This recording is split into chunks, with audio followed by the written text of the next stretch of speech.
আসসালামু আলাইকুম দর্শক ভাই বোনেরা। আশরাফ বিল্লাল ভাই, তোমাকে খুব ভালোবাসতাম মনে প্রাণে। তুমি এমন এমন কথাগুলো বলছো যে সেই কথার কারণে আজকে তুমি অনেক দূর পৌঁছে গেছো। আলু নাই আলু, গোল আলুর মতন পৌঁছে গেছো।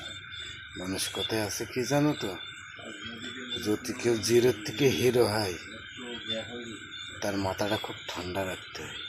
ঠান্ডা না রাখলেই পরবর্তীতে অনেক পস্তাতে হয়।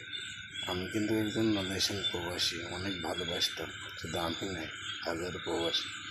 তো তুমি যেসব কথাগুলো বলছো না ভাই, মনে খুব আঘাত দেওয়া কথা বলছো। সে তুমি যারই বলো না কেন, আমরা এক মানুষে আর এক মানুষের কখনো বিপদ গেতেন। তুমি বড় হয়েছো, সুনাম মানসিক হবে, তুমি নিজে করলে হবে না ভাইয়া।